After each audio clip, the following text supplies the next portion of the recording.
In 2009, deep in the sweltering Cerrejón coal mine of Colombia, a team of paleontologists sifted through layers of ancient rock. They were pulling out the compressed remains of a rainforest that existed about 60 million years ago, right after the dinosaurs blinked out. But what they pulled from the earth stopped them cold. A vertebra. Massive. Thicker than a human wrist. At first, paleontologists did what any reasonable scientist would do when they see huge broken bones in tropical Paleocene rock. They assumed they were crocodiles. Crocodilians were the giants of those ancient swamps, and the idea of a reptile the size of a bus already felt like pushing credibility as far as it could go. But something was off. The bones were the wrong shape. The curves didn't match the typical crocodile vertebrae catalog researchers knew so well. Then came the shock. These weren't crocodile vertebrae. They were snake vertebrae. And not just any snake. This was Titanoboa. See, Cerrejón isn't just any fossil site. It's a time capsule, a complete Paleocene rainforest sealed by a sudden burial of mud and ash. Leaves, fish, turtles, entire snapshots of an ancient world preserved in stunning detail.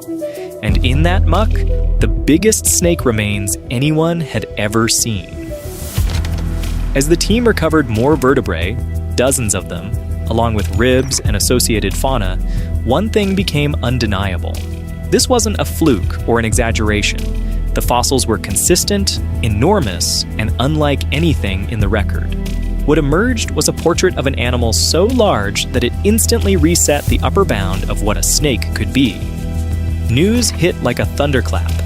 When the research team first measured the vertebrae, they ran the numbers again and again, convinced the calculations had to be wrong. But they weren't.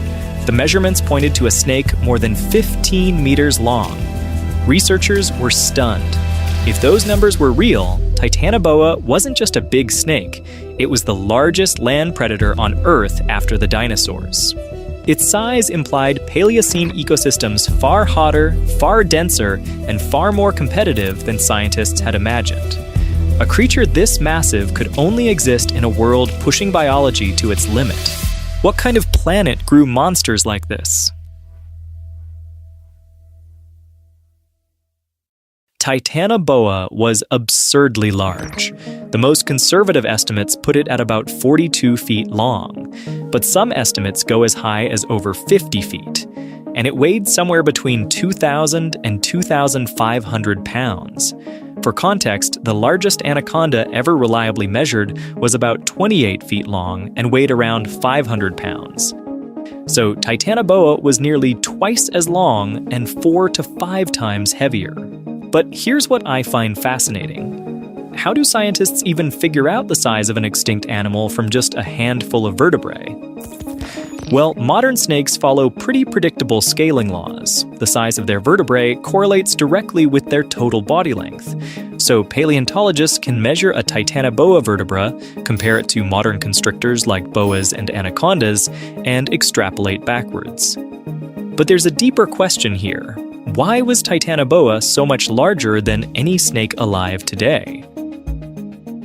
The answer hinges on temperature. See, snakes are ectotherms. They can't regulate their own body temperature. They rely entirely on their environment to stay warm. And that shapes almost everything about them: their metabolism, their growth, even the upper limit of their size. Think about it this way. The warmer the environment, the faster a snake's metabolism runs.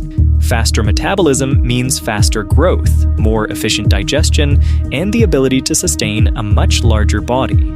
So when scientists uncovered Titanoboa, they weren't just looking at a giant predator. They were reading a climate record, a biological thermometer from 60 million years ago.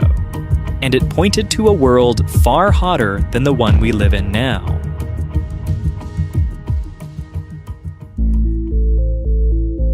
To understand Titanoboa, you have to understand its world. Step back about 58 million years into the Paleocene epoch, just a few million years after the dinosaurs vanished. Earth is recovering, Ecosystems are rebuilding, and the tropics are turning into something almost unrecognizable to us. Global temperatures were far higher than today. In what is now northern Colombia, estimates suggest average year-round temperatures of at least 32 degrees Celsius, with almost no seasonal relief. Imagine a rainforest that never cools down, not even at night. A world where the air itself feels like a constant sauna. No ice caps, no winters, just relentless, steaming heat stretching from pole to pole. Forests sweated, waterways steamed in the sun, and life grew large because for cold-blooded animals, warmth removes the biggest constraint of all.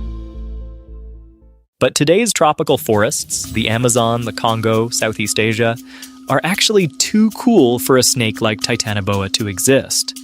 Modern anacondas and pythons press against the upper limits of what our current climate allows. To push beyond their size into Titanoboa territory requires a world turned up several degrees warmer, consistently, for millions of years. Titanoboa couldn't hack it. Its massive body needed that hothouse blaze to kickstart metabolism, to pump blood through 50 feet of coils. The Cerrejón site reveals this world in detail. Layer after layer contains plant fossils. There are giant turtle shells, some the size of pool tables. Early crocodile relatives with blunt, crushing teeth suggest a diet of hard-shelled prey.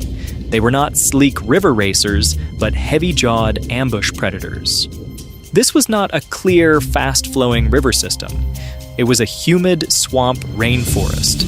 Murky, slow-moving water, tangled roots, and dense vegetation. Visibility would have been poor, sound muffled by constant rain and buzzing insects. In such an environment, size could be a massive advantage. A giant snake could lurk in the water, its bulk supported by buoyancy, its body hidden by tannin-stained currents. Heat and humidity would keep its muscles warm and ready, allowing it to move when it needed to, then sit, digesting enormous meals over weeks or months. Titanoboa in this context is not an accident. It is a direct, logical outcome of an extreme world. High temperatures, abundant prey, and a swampy labyrinth perfect for slow, patient ambush. So here's the question everyone wants to know. How did Titanoboa actually hunt? Well, forget everything you've seen in movies. Titanoboa wasn't some hyper-aggressive monster chasing down prey on land. This wasn't a land-racing python or a tree-dwelling boa. Titanoboa was simply too big for that. 40-plus feet of muscle doesn't glide quickly over forest floors. It sinks, drags, fights gravity with every inch. But in water, everything changes. In the Paleocene swamps, Titanoboa behaved less like a modern snake and more like a crocodile. Slow, silent, half-submerged.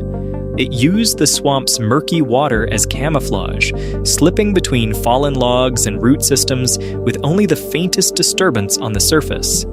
For an animal this size, invisibility wasn't a trick. It was a lifestyle.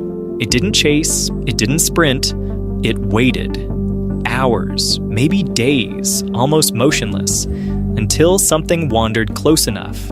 And when it struck, the force was terrifying. Biomechanical models estimate that Titanoboa could exert well over 400 psi of constriction pressure, more than enough to crush a crocodile's ribs in an instant. Modern boas and pythons rely on blood flow restriction to subdue prey, but at Titanoboa's size, the distinction barely matters. The result was the same. Whatever it wrapped around wasn't getting out. Based on the ecosystem we know existed at Cerrejón, Titanoboa's diet likely included giant turtles. Slow-moving, abundant, and packed with calories, perfect prey for an ambush predator. Early crocodiles. Smaller than Titanoboa and not yet evolved into the apex predators they are today. Large fish. Common in the river systems, easy to catch in confined channels. Possibly early mammals. Though mammals were still relatively small in the Paleocene, any that ventured too close to the water's edge would have been fair game. Water wasn't just its hunting ground, it was its lifeline. The buoyancy of water supported its massive weight. Without it, Titanoboa would have struggled to move efficiently on land. Its internal organs would have been compressed by its own body mass, making breathing difficult, digestion slow, and movement exhausting. And perhaps most importantly, water helped regulate its body temperature. Snakes absorb heat from their surroundings, and in the sweltering Paleocene climate, water provided a way to stay cool when necessary while still maintaining the high metabolic rate needed to sustain such a large body. So when you imagine Titanoboa, don't picture it slithering across land like a nightmare serpent. Picture it gliding silently through dark water, eyes just above the surface, waiting for the perfect moment to strike.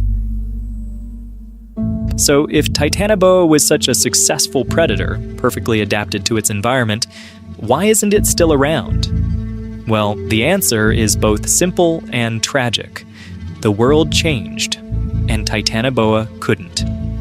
After the Paleocene epoch, Earth began to cool. Gradually at first, then more rapidly. Average global temperatures dropped by several degrees Celsius over the course of a few million years. And for an ectothermic giant like Titanoboa, that was a death sentence. Here's the thing about being cold-blooded. Your metabolism is directly tied to environmental temperature. When it gets colder, your metabolism slows down. Digestion takes longer. Movement becomes sluggish. Growth rates plummet. For a creature as large as Titanoboa, this was catastrophic. It needed an enormous amount of food just to maintain its body mass.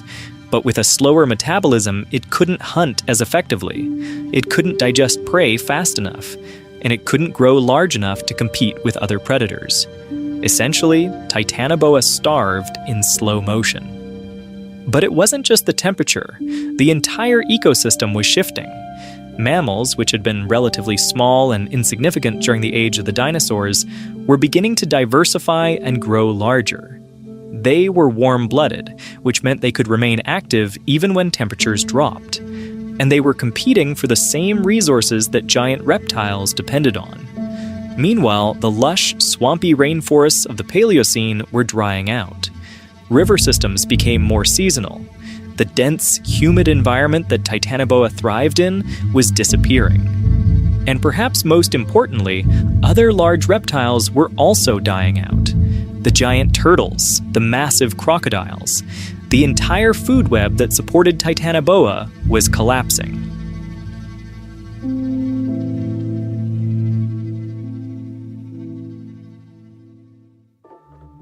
And yes, Titanoboa died not from predation, not from disease, not from competition. It died because the planet cooled by just a few degrees. That's all it took. A small shift in global climate, and the largest snake that ever lived simply stopped existing. And that should make us think, because climate doesn't just shape ecosystems, it defines the upper and lower limits of what life is even possible. Titanoboa was a creature that should never have existed. It was too big, too heavy, too dependent on a world that was always destined to change. But for a brief moment in Earth's history, all the conditions aligned perfectly. And for millions of years, the largest snake that ever lived ruled the swamps of ancient Colombia. And then, just as quickly as it appeared, it vanished, leaving behind only bones and questions. See, asking for support always feels a little awkward, so I will keep this brief. Creating these videos is a labor of love. That's why I want to push the boundaries of what this channel can be. Richer visuals, deeper research, and stories that truly spark wonder. But quality takes time, and it is hard to do this alone. That is why I am launching channel memberships. By becoming a member, you aren't just donating, you are buying me the time to craft bigger, better films. So if you believe in this mission and want to help me keep exploring the unknown, please consider clicking the join button. I literally exist because of you. Thank you. And until next time, you can watch this video here. I think you'll love it.